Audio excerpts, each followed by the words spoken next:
Hey, what's up guys? John here. I heard a multi-billionaire say something about the commercial real estate market and the economy that I thought was extremely important. And it kind of paints the clear picture of what's really going on here. So David Sacks, he's in the All In podcast. He's worth, according to this, $2 to $3 billion. He's an extremely wealthy guy. And so he owns a commercial property in San Francisco valued at about $15 million.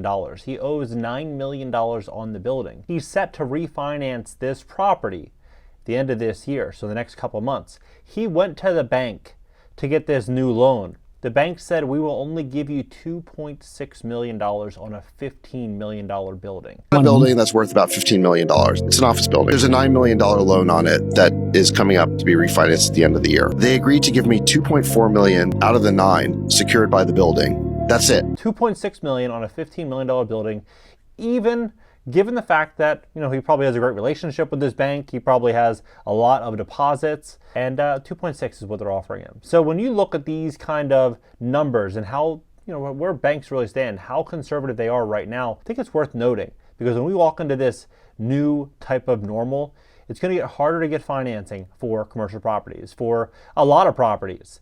I think it's going to be harder than it's been in a very, very long time. And that's not what I'm saying. That's what data is showing. So if you are thinking about investing in real estate, you're thinking about, making some big moves the next 6 months, the next year or so, here's some really interesting insights to help put you in the right path so that you can take advantage of this great wealth transfer. Please hit the like button. When you hit the like button, you people share this content to educate other people about what's really going on. And if you want to fix your credit, you want to position yourself for funding, for financing, we would love to help fix your credit so that when you apply for a loan, whether it be for a credit card, a balance transfer, a personal loan, an auto loan, a home equity line of credit, or a home loan, they see that great credit score and it positions you for the best interest rate possible. We'd love to help you at greatcreditfast.com. Go there, schedule a free strategy session. Take a look at this. So, this is absolutely crazy. Right now, banks to hemorrhage $250 billion because of the cratering office real estate market, says investor who cashed in on the 2008 housing crash 2 hours ago. 46 minutes ago, office real estate crash will cost U.S. banks as much as $250 billion. Well, look at what's going on right now with global liquidity. Global liquidity is down a massive $1 trillion over the last 10 weeks. Since the high of 2022, $4.2 trillion in global liquidity has dried up.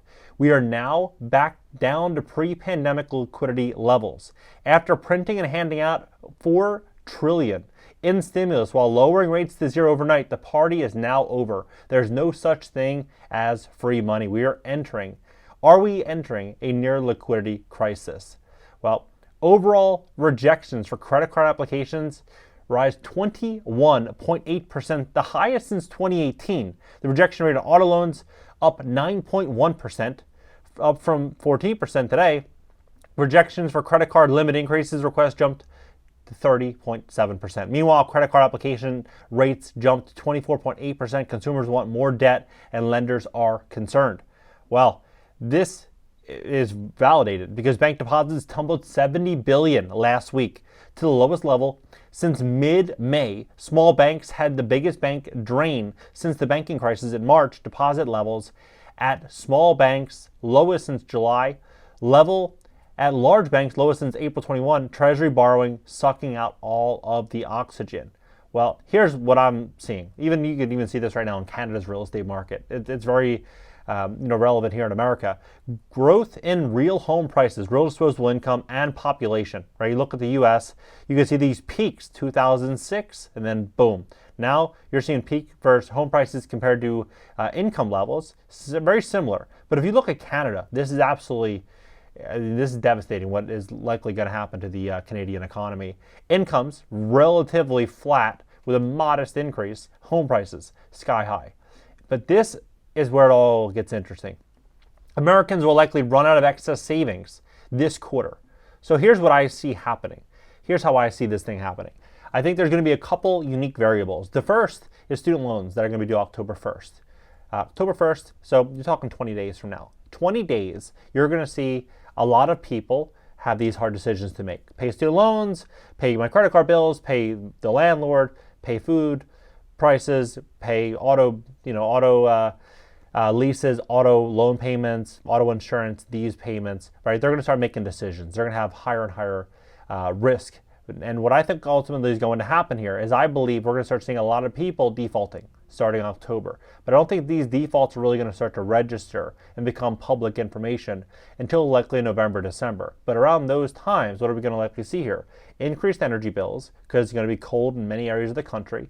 So increased energy costs. We're going to see more traveling. We're going to see holiday spending. We're going to see a much more rigorous dependence on these credit cards, right? And so as the new year comes, we're likely going to start to see credit contraction get even worse. And we're going to see credit card defaults continue to rise. And at that time, we're going to likely see the aftermath of the student loan problem, become much more visible, mainstream. And around that same period of time, consumers are set to run out of all money, right?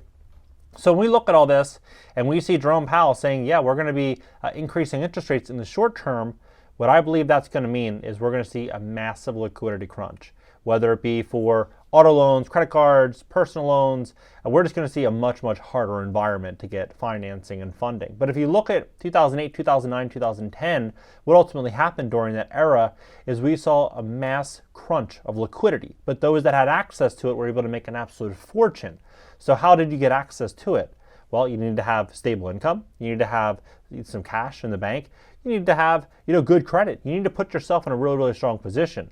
But when you have a situation like David Sachs here, worth $2 to $3 billion, and this billionaire is being offered $2.6 million on a $15 million property.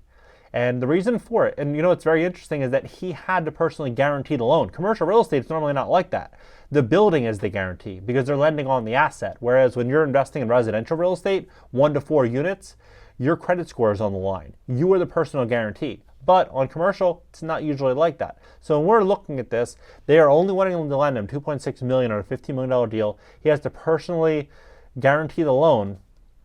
He's going to write the check for $9 million, and he said he's going to refinance the deal later. So what I think is very likely going to happen here is I just think we're going to start to see a ton of distress in this market, a ton of distress. I'm actually shocked that we have not seen home prices fall just yet. I'm shocked what's actually happening in this economy. The amount of economic engineering that went into the last couple of years, it's unbelievable. Because if there wasn't for situations such as the eviction moratoriums, forbearances, student loan pauses, utility bills being optional, all of these things, record levels, stimulus, PPP loans, all of these little protections in place, we would have seen a big problem a couple of years ago.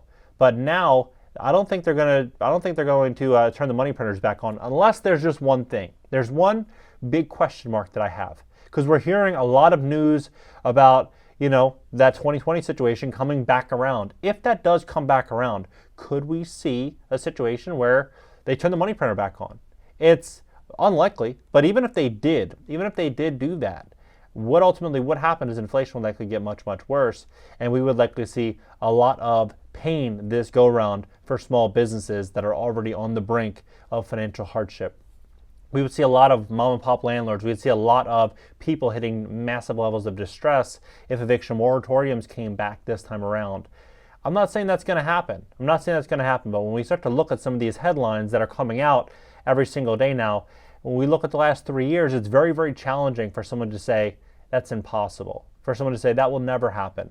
Because the last 3.5 years, everything that, if we were to look back 5 years ago, no one would have predicted any of this. They would have all said it would never ever happen in a million years. At this point, I think it's unwise to ever say that certain things won't happen, because in this world, anything's possible. What do you think about this situation? Do you think we're going to see a liquidity crisis to the likes in which we've never seen across commercial real estate? Do you think we're going to start to see a lot of mom and pop landlords looking to unload and liquidate assets?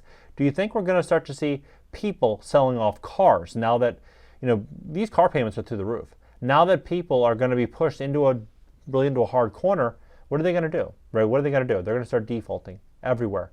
Credit cards, auto loans, home equity lines of credit. We're just going to start seeing a lot of opportunity for those that have great credit, cash in the bank, strong income, that are being very responsible right now. And if you're looking to do a balance transfer, you're looking to do anything like that, this is the best time, in my opinion, to apply for some of these offers. Because as we start seeing more stress, and this stress becomes much more publicly available and undeniable, the data points are there, you're going to start seeing these banks contract even more. you're going to start seeing these contractions happening even more across consumer credit. So right now, if you have credit card debt, it's a great time to apply for balance transfer credit cards. If you're looking to increase relationships with banks, now's a great time to start to do that. Now's the time to, to really kind of plant those seeds for the big opportunity that I think is going to be coming in the next 6 to 12 months. Drop your comments below, hit the like button. If you need help fixing your credit, or you just want some free advice on what you can do to kind of, get your credit score back on track. If you have late payments, medical bills, charge-offs, foreclosures, bankruptcies, repossessions, or any negative derogatory items on your report, book a free strategy session below, and I'll catch you guys in the next video.